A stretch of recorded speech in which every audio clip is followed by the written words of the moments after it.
What is up, basketball fans? This is Zero Gravity, Paulo Media's NBA podcast brought to you by Big City Wings, Houston's wing joint, Paulo's wing joint. Go check out your nearest Big City Wings in Houston, Texas today. They've got daily specials all the time. Shout out to Big City Wings.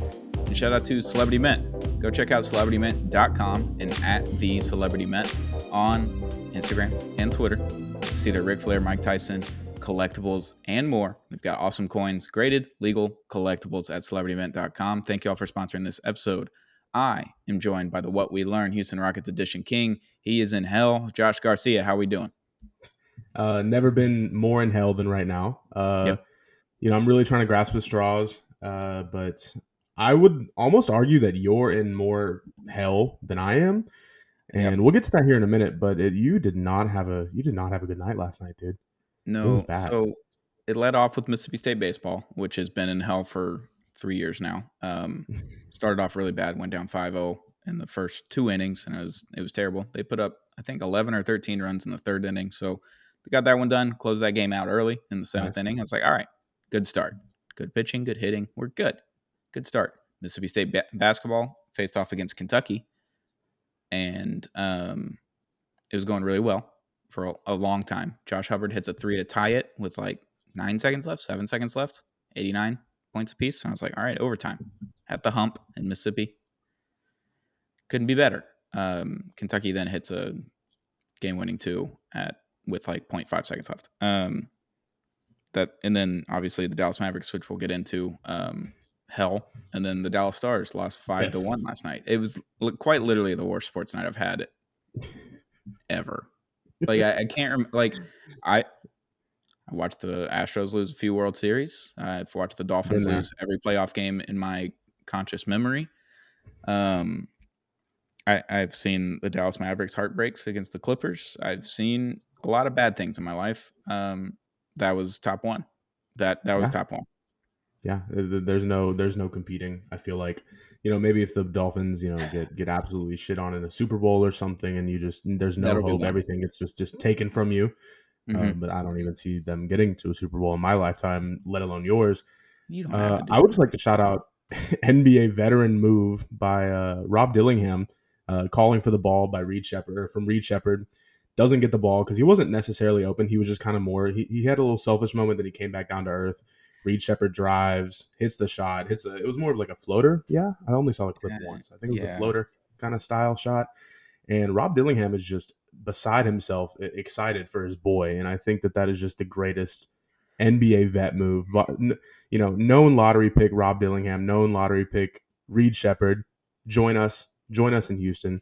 Once Houston gets the number 4 pick and the number 5 pick from Brooklyn, everything's going to be fine. I can't wait for those teammates to save us in Houston, because Houston's in hell just as much as Dallas and Mississippi State were in hell last night. It's been a real rough ride for both of us. It's been a real problem.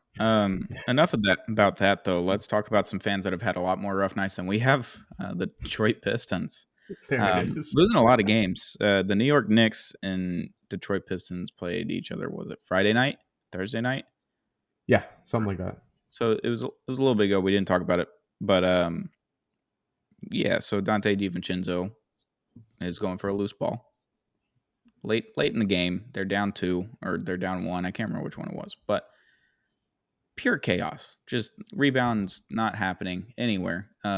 Balls getting tipped everywhere, all across the court. Dante DiVincenzo dives at, was it Asar Thompson's knees? Yes. He grabs the loose rebound essentially by diving at someone's knees and knocking it back inbounds. Goes to the Knicks. The Knicks hit a game winner essentially with 1.2 seconds left or something. Yeah, I think it was 2.1. Yeah, and the NBA referees do the whatever report it is, which I was feverishly looking for today, which we'll get into in a minute. We keep saying it. I'm livid. Had a rough 24 hours. It's on the come up. We're on the come up, but it's fine. Yeah. The league NBA official refs report of the missed calls from the night before. They do it every day. The L2M, is that what it is? The L2M report? Yeah, last 2 minutes report. There you go. Yeah, there it is. And they say they missed the call by a lot. And I don't. If I'm a Pistons fan, I'm just like, I don't even care to protest this. Like, we need to stop talking about it. I'm over it. Like, I'm over the last game and the game before that, and I'm over all the remaining 28 games left. Like, I don't care. That's No, where I'm Dante at. I'm a DiVincenzo fan. just Dante DiVincenzo just absolutely tackling Asar Thompson here. This is the ideal situation because people always ask, like, when you see, we were talking about the Rockets Suns game the other night, Mhm. and how it Yes. took about 15 minutes to finish the last minute of the game. Yeah. Dude, this is the exact result you want to see with a last 30 seconds of the game with a 1 to 2 point game. Just all out hell breaks loose on the court, and I don't think that Mhm.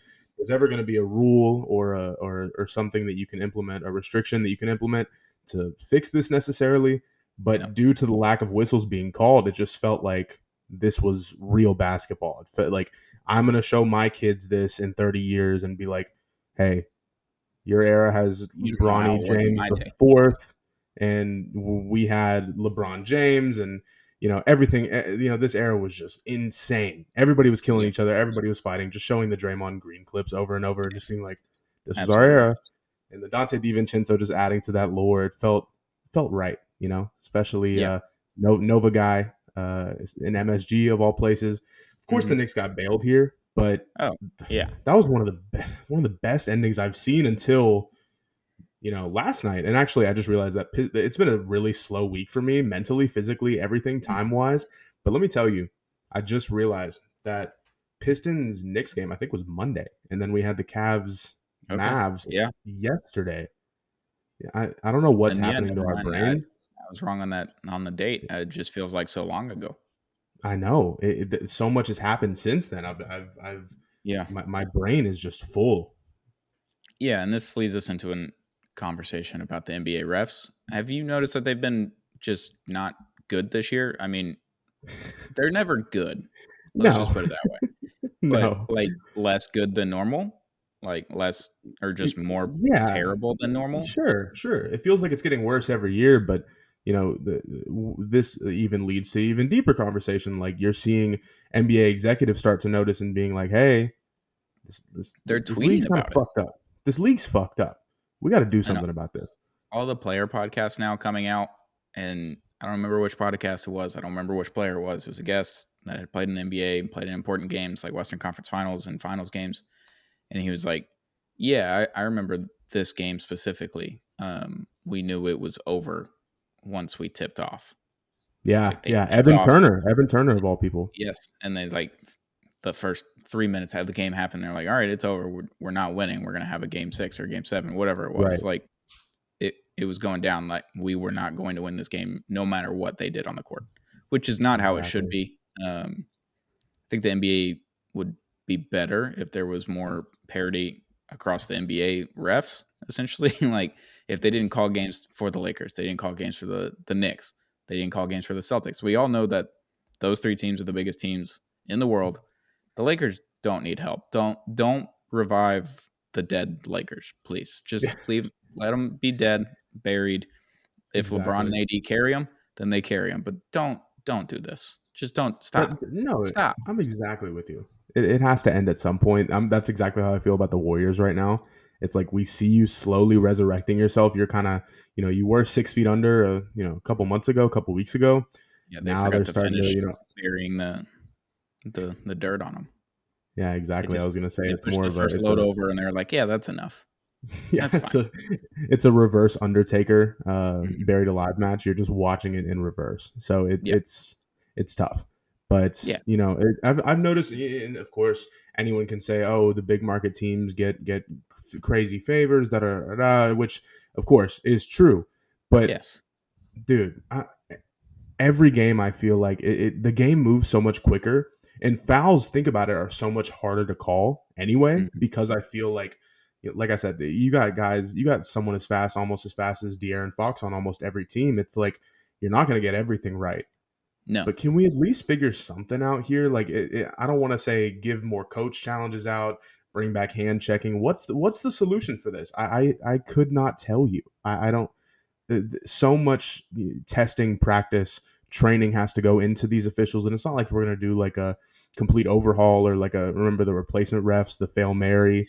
Like it'll never get to that point because the NBA refs are bad, but they're in hell, but they're not they're not 6 feet under. You know what I mean? They're Yeah, getting there, but they're there's they're definitely a digging. point where this can get much worse. They're at 3 feet right now. They haven't Yeah, finished the grade. there it is. Yep. Yeah. I'm gonna try my best not to bring up the refs the entire time, but it's gonna be hard to talk about in this game. The Why Dallas don't you just Mavericks get it out faced now? the Cleveland Cavaliers Dallas Mavericks game last night. Um, if you didn't watch it, it was an abomination of basketball, and it wasn't even played. Delete all footage, please. The Mavericks lost on a game-winning 59-foot buzzer beater heave from Max Strus. The game was won there, but it was really won for the last 3 minutes by the referees. Jared Allen literally just completely.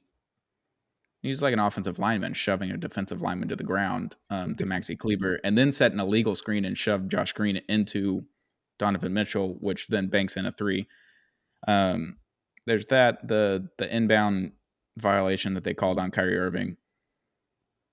The ref calls for the ball, so Tim Hardaway throws him the ball. Kyrie intercepts it, then steps out of bounds, and then the ref calls that the inbound. Even the ref was calling for the ball, so that wasn't on. That's my main problem is that they didn't have any of this on the L2M report. None of the missed calls, none of the tackle on Josh Green in the corner for a three that he got fouled on, and the Raptors get a ball and then go hit another three. Max Strus went off though. Max Strus hit 5 threes in the last 3 minutes of the game. Like it was a volcano, and one of the threes was the 59-foot game-winning buzzer beater. Which, if you're an objective basketball fan, which I am, it's hard not to look at that and you're like, that was pretty sick. That was really Dude. cool. But that's if you're an objective basketball fan, and I'm a Dallas Mavericks fan, so fuck that. Fuck Max Strus. Fuck the refs. Fuck the NBA. Yeah, Not gonna make it about the refs and just winning on you them. did it. You did it, and that's okay. This is a therapeutic podcast for you, for me. I feel my biggest problem with what you said. I feel like it wasn't a heave. This was a It formed was a shot. jump Yeah. shot. This was get the pass, catch, one dribble, pop. It was the smoothest, longest game winner that I think we've ever seen. 59 feet, I think. The only vibe I can compare it to, I mean, Tyreek Evans, of course, what was that, 10, 15 years ago? I don't remember. Yeah, it was a long time Devontae ago. Graham, maybe. But even then, that was just kind of some like what felt like broken inbound. Like this was I hate to go out on a limb, but like this might have been the best game winner in NBA regular season history. Like, of course, with context, game winners get crazier. Like you can think about the Steph one, you can think about but like versus OKC, it's absolutely that one in but overtime. based on distance, vibes, like of course it's too early to tell, but who knows? 5-10 years down the line, I'm not saying the Max Strus treatment is going to get the same treatment as Steph because it's obviously not. But No, it's in the highlight package. Anytime I see that Tyreek Evans, I'm telling you, I feel the vibes from 2009, that rookie season. I think he won Rookie of the Year that year. I'm telling you, man. That's right. Max Strus shooting 150% true shooting and getting 15 points in about 3 minutes and some change. This is peak basketball here. I mean, I'm telling you, seeing a role player just take over the game with probably 2 out of the win healthy top 10 players in the league are on that court, not including Donovan Mitchell, who is maybe top 20, top 25.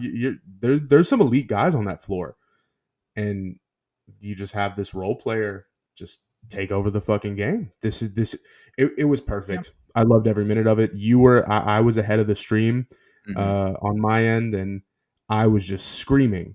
And you were like, dude, I'm behind. What's going on? And thank God I didn't spoil it because that would have been tough. Yeah.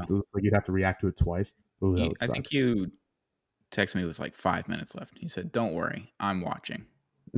Yeah, and I'm like, that's not a good omen. Like, just I'm tapped in. Go watch a different game. Turn something else on. Like, don't watch this one. I don't need this right now. And then it was going really good, and then all of a sudden we were up 110 to 100, and Max Strus single-handedly hit 3 threes in a row out of nowhere. So it was 110, 109, and then another one was 112, 110. It was just fucking crazy. So yeah, shout out to Max Strus, I guess. Whatever. The refs, I will burn your house down. Oh, I don't condone this. Not a threat. That's allegedly. all you. Allegedly, not a threat. Allegedly. I'm not. I am Jackie Moon. I don't really mean it, but I do. Um, Mm, you allegedly. mentioned earlier, a few minutes ago, is offense too good? Like, what changes do the NBA need to make? So it came out, was it yesterday, today? Um, Adam Silver says there's definitely a problem, which I don't think is a problem. More points is more fun. I like it. I like the challenge of, Right. can you actually stop someone, or are you just playing shitty defense and allowing 130 points a game? I don't know. Offense has been a topic of conversation for the last probably 5 years now, and how good it's becoming. And this year, it's like I think like the top 10 teams in the NBA right now have higher offensive ratings than like the Golden State Warriors with Kevin Durant. Like the Yep. first season of Kevin Durant, Golden State Warriors, like the It's best team of nuts. all time, probably put Yeah. together, like on offense. Pretty much the top 10, top 12 in the NBA are higher than that offensive rating. So it is a little bit of an issue. Luka talked about it with JJ Redick, talking about bringing hand checking back. Luka's like, they already have hand checking. Like that's already a thing. They just don't call it anymore. Um, so there's that. And then, but he said the one thing that would hurt offense is the getting rid of defensive 3 seconds in the paint.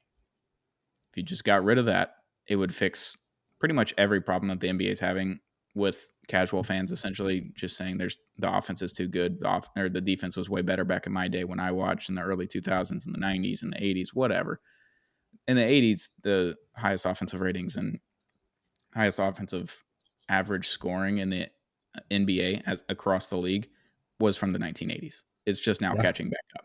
It Yeah. rotates. It goes on cycles due to rule changes, due to players that are being brought in.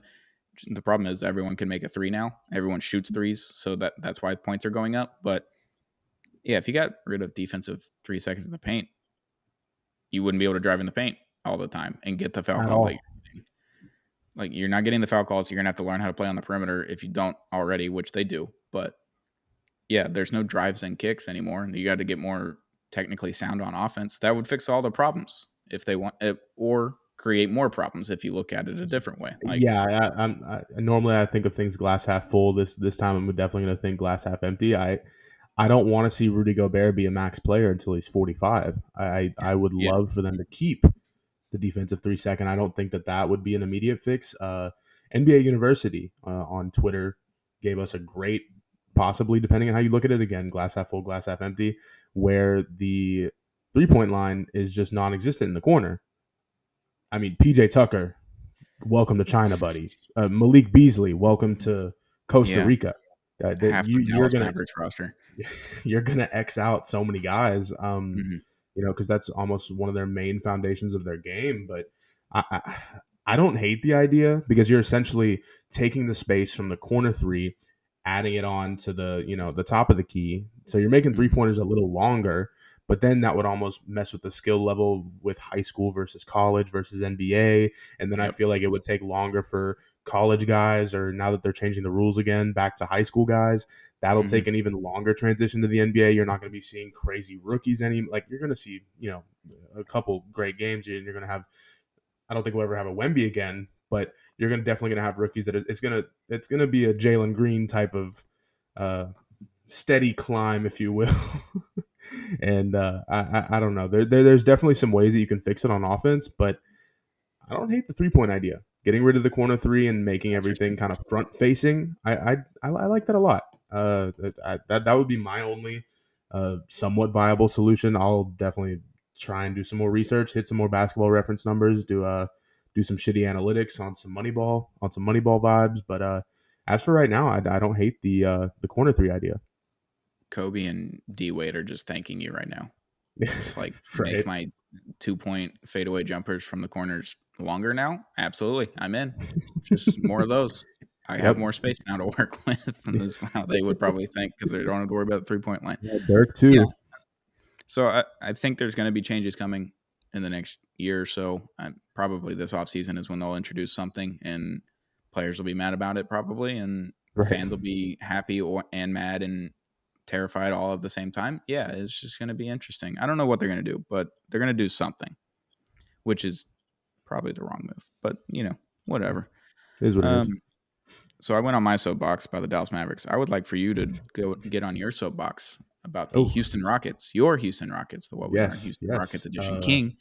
Thank Yeah, you. they started off hot. Oh, I would say hot. They would win 3, they would lose 3. They would win 3, they would lose 3. They had like a 6-game win streak at one point. You're above 500. You're in the play-in position. You're in the playoff position at some point. You were like top 6 early on in the season. Yeah, You're we like, were we were a top six, look at seven this, seed. boys. Look at this. Look at us. Who would have thought? Oh, Update. Not as good anymore. At what are you, no. the 12 seed? Yeah, we are the bottom of the barrel in the West. Yeah. Thank God there's so much of a difference in games between us and the Spurs and the Grizzlies. Well, maybe not the Grizzlies Yeah. necessarily. Blazers are creeping down. They lost every game in February. They're not playing again in Yes, I February. did see Every that. single game. Crazy. Awesome. That's awesome. I Good think stuff. Shaden Sharp is going to be a max player, but that's neither here nor there. Yeah, sure. I have you can look at this in so many different ways. The Rockets are in such a weird spot because we have spent so much money on mid-level players. Yep. And I hate to and even at the beginning of the year, I was sitting here like trying to get myself to cope. Like, oh, we just signed Fred VanVleet for $40 million. We just signed Dylan Brooks for 20, 25, whatever it was. I Yeah. was like, okay, this is like what's happening? So the first month of the season, Dylan Brooks, Jabari was shooting really well. Fred VanVleet was kind of spotty, but you saw the spurts of potential. I don't want to say potential for a 28, 29-year-old player, but you would see spurts. That some Yep. improvement over some merits. And anyway, Dylan Brooks and Jabari especially, they shot really well over the first month or so. I'm talking almost 50% from three. Dylan Brooks was in the top 5 of 3-point percentage for almost He a month was. in the Long time. in the beginning of the year. And Dylan Brooks has just gotten off an injury. Jabari Smith Jr. has almost fallen off a cliff this February. And you're seeing Fred VanVleet just shoot 4 for 13, 2 for 12, 2 for 10 every game. And it's great that he's a playmaker. He's a real, like, I hate to say ball handler because he doesn't have like a crazy dribble package, but he can move. He can move around the court. He can space the floor, give the ball to where it needs to go. But I just hate what's going on because you're almost seeing people, especially people on Twitter, they're saying fire Raphael Stone. That we're in shambles right now, and of course we are. We're 10-19 through since January 1st. Yep. But the amount of youth will always give me hope with this team, and the fact that we can't definitively say, especially our top guys from the youth movement have panned out. We can't really say that that's happened yet. No. Jalen Green, of course, has been just all around with Twitter discourse, with zero gravity discourse, with whatever. I've even heard people talk about it in real life. It's crazy. But Jabari Smith Jr., Amen Thompson, Cam Whitmore, a part of me would love to say Jalen Green, Alperen Şengün, numero uno, There you go. and that will never change. People were calling for him to get traded the other night or last night. The Rockets Twitter sucks, dude. I hate it. I had to take a step back. These guys give me so much hope for the youth movement. And we had our first nationally televised game. It felt okay when the game first started. I was like, we're gonna get shit on, but It wasn't terrible until the last 3-4 yeah, minutes of the second quarter, and then it kind of fell apart. no, we kept it close that first half, but Yeah. finally getting our first national TV game since the Trump administration, and you just shit it all out come second half is like a perfect accumulation of what this season has felt like. It's just, oh, we're there, we're almost at third quarter happens, fourth quarter happens. Ime Udoka is a bad game manager. It's finally time to have conversations. We're stuck, it feels like, and I don't see any getting out of it this season. I don't know if I see any getting out of it next season unless we hit on our lottery and we get to keep our picks 1 through 4. Somehow, God willing, I think it's like a 22% that that pick lands 4 or 4-1. And if Brooklyn keeps losing, maybe get a 7 or 8. That'd be great. Again, I know I joke and I kid that I want Reed Shepherd and Rob Dillingham, but the stars are aligning, brother. Another lottery year, but just this year, change the font a little bit. That's what it feels like. You're getting past the, I'd love to say 30 win mark, but at this rate, I don't know what we're doing. We'll get to 30. We'll get to 30. Yeah. But we're just stuck, man. It really sucks, and I just don't. I don't feel a way out. as much as I want to think and be happy and be positive, I don't feel like there's a way out. And I hope I'm wrong within a year or two. Yeah, at the beginning of the season, I was like, all right, they're going to be bad to start because they've never played with each other. New system with Ime Udoka. They're still young kids. Like Şengün's your best player, but he's 21 years old. Like, give it some time. Let's see how the season progresses. I thought by the time we got to New Year, past this Christmas Day games, I was like, all right, this is when the Rockets. This is my preseason prediction. The Rockets will start figuring it after Christmas and getting better and starting to winning a few games, and maybe they'll get to mid 30s. Maybe if they're really, really good, they'll get to 40, 41 wins, like Right. just exceeding expectations. And it's gone the complete opposite. You were like decent at the beginning, first month, 2 months, and you're like, okay, Rockets aren't the worst. Like they're not bad actually. They could be a play-in team, like, and they'd be an annoying play-in team because they play defense and Oh they have yeah. Şengün. Like they would be a nuance to the Mavericks or the Suns or the Lakers or whoever, but I would assume that those teams would move on to the next playing game and then Right. to the actual playoffs. But yeah, it's gone the complete opposite. So I feel for Rockets fans. It sucks. I know Knicks fans kind of just went through this for a while. Julius Randle was their big signing back in 2018, 2019, maybe it was 2019, the Kevin Durant year. They get him in, and then they have some more draft picks. Like Emmanuel quickly joins, Mitchell Robinson starts progressing, RJ Barrett even started progressing. You're like, okay, some young kids and Julius Randle, like this is fine, this is okay. And then they started winning more games. Tom Thibodeau's system started to work, and then it stopped working essentially. And then all of a sudden, Jalen Brunson gets there, Josh Hart, Dante DiVincenzo, now OG Anunoby. Like they're in a great spot when they're healthy. They're not healthy right now, but tremendous spot, and they're in the East. So I think that's kind of where the Rockets are at, but they added Fred VanVleet and Dylan Brooks instead of OG and Jalen Brunson. Yeah. Yeah. PU all And around. they were further ahead when they added Jalen Brunson. So in Right. OG. So like the Knicks were in a better spot when they got those players than I think the Rockets might have rushed it. Like I could see you wanting to Yeah. sign Dylan Brooks because he plays defense. I'm sure Ime loves him on the court when he plays defense and actually hits threes. He's not doing either of those. Ime probably hates everyone on the team right now. Oh yeah. He's probably just yelling at every single person. But yeah, it's not great right now. I think you rushed the process a little bit, Yeah. if you will. You don't have to add Fred VanVleet for $25 million more than Kyrie Irving is getting paid over a God, contract. I remember right when that happened, I was like, okay, I can see why we're doing this, but Mm-hmm. I would have had much more. I would have been much more excited to see the young guys pass the ball around and like actually feel like they were enjoying themselves. I think I told you this off air a couple weeks ago. The Rockets, when they were really bad under Silas, I'm not saying it was good basketball. It wasn't. But seeing every quarter or so that big shining moment of a crazy lob or it made you just feel like something was happening. I don't care if we were down 30 to the Pelicans or whatever the case was, but Right. in this situation, you're right. We definitely did rush it, and I don't really know what we can do to kind of get out of this situation other than just ride it out.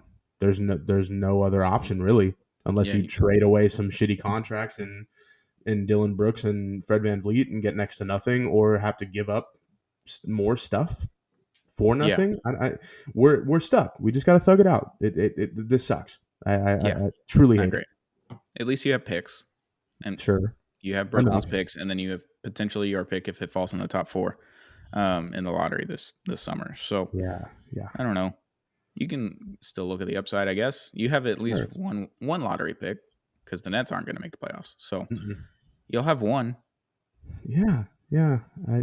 I'm grasping at straws. I'm really trying. I'm trying to smile through it all. I can't believe this is my life.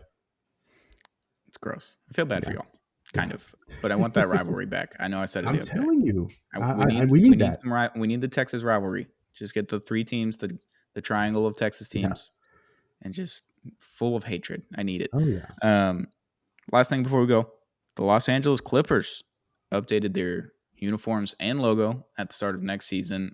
It leaked or they released it. I can't remember. Um, they're getting back to the actual Clipper, which I'm excited about. Oh yeah. However, the execution was interesting. because it's not even a Clipper. It's a cruise ship. So Yeah, if you haven't Carnival seen the cruise ship, logo, the Carnival Clippers. go look at it right now. The Los Angeles Clippers updated logo. So there's a circle that has like a C in it on the outline, and then in the middle is essentially a cruise ship. Is what it looks like. It's not an actual Clipper. A Clipper is like a old time fighting sailboat, like with all the wind sails and with all the sails and everything. You know what I'm talking Sure, about? sure. Pirates of the Caribbean. Look at that. You see the sails and the wooden boat with the long stem on the front. I don't know, the bow. Is that what you call it?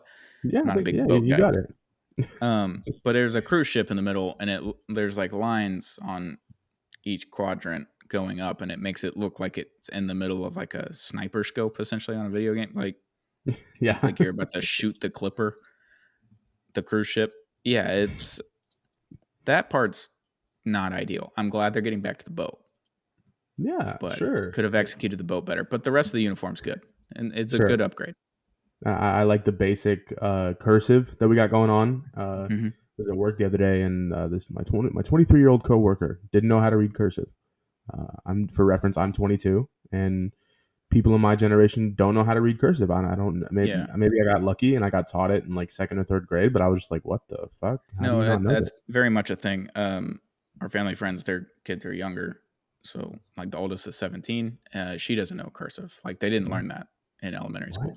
Like I think I learned it first grade is when I learned cursive.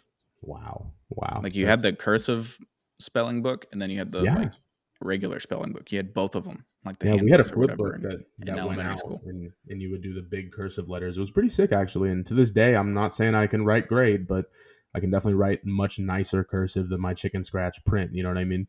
Yeah, But yeah, I don't get that. the Clippers logo in of itself, it threw me off because I think maybe within the past 30 minutes, I just found out what a Clipper was. There you go. No idea. I was gonna sit here and be like, "Oh, that's different different tax bracket talk, brother." I had No, no it's idea. But like then you were like, "Pirates," 1600s. yeah. Then you were like, "Oh, it's like Pirates of the Caribbean type shit," and I was like, oh, "Okay, this is just Yeah, okay, yeah, yeah. whatever." No, no, But no. no, when it comes to the uniforms and the Intuit Dome, the my only qualm with the Intuit Dome, and we've talked about this briefly, was the tracking of the fans by Steve Ballmer. It almost feels very dystopian that. Yeah, The yeah, Microsoft CEO, yada yada yada yada yada. You get the idea. It's so strange to me that that can be approved and legalized. I don't know yeah. how That that's going to that part's work. weird that you're getting Yeah, recorded during the game, but I yeah, like the season or like not season ticket holder, but like Clipper fans only on the wall is what they're gonna call it. Loved yeah. it. Like you can only sell it to Clipper fans. If you don't, you lose your season tickets. Like they'll take them from you. They won't refund you. And then you get like special perks at the store if you go like a certain Sure. number of games or something like that, or if you hit the decibels required in your seat, which that part's weird, but I That is love so having weird. the Clippers fans only wall because they are in Los Angeles. They are in Laker town. Like no one cares about the Clippers in Los Angeles. Mm-mm. So they're moving out of the Staples Center forever and always. Staples Center. I don't even know what it's called. Is it crypto.com arena? Is that what it Don't is? care enough to say it. Yeah. Staples Center. They're moving out. They're getting their own place, which is great. And they're moving to like Inglewood. Like they're just getting out of the way, calling it a day.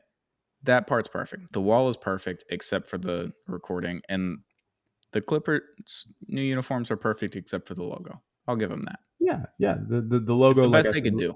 yeah. You mentioned a great point. Just seeing the what felt like a sniper scope. Like I'm quick scoping on COD 4 with the Yes, M40, the ACOG, just going crazy. That's immediately what I right thought in the about. So crosshairs. yeah, no, I'm telling you, like I think it was supposed to be a compass of sorts. That was what they were saying on Twitter. That's what they're Interesting. saying, y'all. I don't know, but really, my big, like I said, I love the idea of, like you said, the Clipper wall. It almost feels like it's like a 13-year-old kid's room with a bunch of posters and shit. Yeah, Just complete Clipper super fans, if that even exists. Let them come out to Vince Inglewood. Staples. Yeah, Vince let Staples. them. That's the only one I know. Yeah, sure. Ramona Beach, baby. The Vince Staples show is really good. You should check it out. Actually, Yeah, highly sure. recommend. And my buddy Mark, he's a Clippers fan. Shout out to Shout out Mark. Mark, dude. Let's I go, swam Mark. with him at Birmingham Southern, and strange. He's much like me. He's a Kansas City Chiefs fan, a Clippers fan, and something else. Just nowhere near Yeah. any. And they're from Cleveland originally, and then they moved to Alabama. So like the whole family is just Cleveland out, Oh like my god. Browns, Cavs. Like they're just Cleveland, Ohio people. Like Sure, he's like, I'm sure. a Chiefs fan, and he did this as a child. So like I'll give him credit. and he chose the Clippers for whatever reason. I don't know. I think he liked Elton Brand growing up. Dude, I loved Elton Brand. He ended up becoming a exec of an NBA team like under 40 or something like that. The Sixers, he figured his life out quick. I was watching the George Hill. I don't know if you saw the George Hill Ranch video. Dude, he has like 900 acres in outside of San Antonio. I think like 45, 50 miles out. He's just living his best life. He has like 1,000 animals. It's crazy. It's true. So you can go either the executive route like Elton Brand, or you can just shut up and live your life and enjoy your family. Do whatever you want. Leave it all behind. Yep. That's so sick. I love that shit. But like I said, the tracking with the Clippers stuff is weird. But it kind of makes me wonder, who's really going to be the super fans here? Is it just going to be Steve Ballmer sitting in, in the King's throne at the beginning of the section, or what? What's going on here? Because if you've seen the stadium, have you seen how steep it is, especially on the second level seats? It looks like it reminds me of Vanderbilt's arena in the SEC. It just goes like you have a few rows that kind of go out a little bit right on the court, and then all of a sudden it just goes up.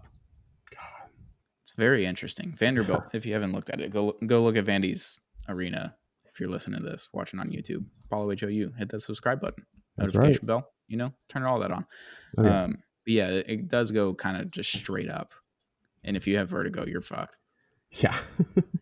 almost like Assembly Hall vibes. Assembly Hall is pretty steep from what I've seen, at least. Maybe the angles, I don't know. Yeah.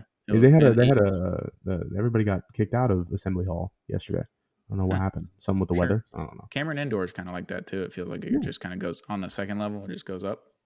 Well, because isn't it like based on pictures I've seen? Yeah, those stadiums have like 5K people in them, right? Can hold like 5,000-6,000. Yeah, Fertitta Center is the exact same way. Yeah, like even U of H is like there's no bad seat in the house because it only fills up like 4,500 people. Yeah, I love college basketball. The charm, I don't even care if we're in an off year and there's maybe 20 good players until the tourney, which then it'll probably turn out to be 30. But love college basketball, even in a down year like this. Whatever. Let them have it. Let the kids play. I hate college basketball right now. But yeah, that's all we got for tonight's show.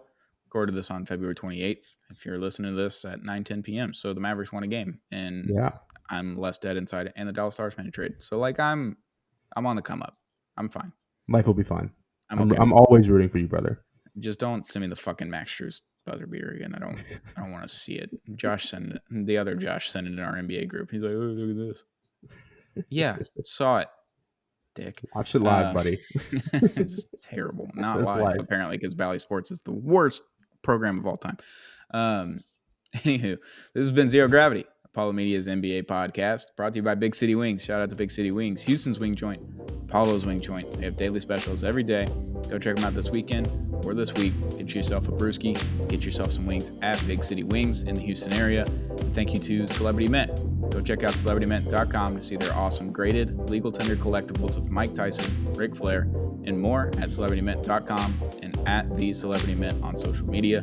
Shout out to y'all for sponsoring this episode. This has been Zero Gravity, Apollo Media's NBA podcast.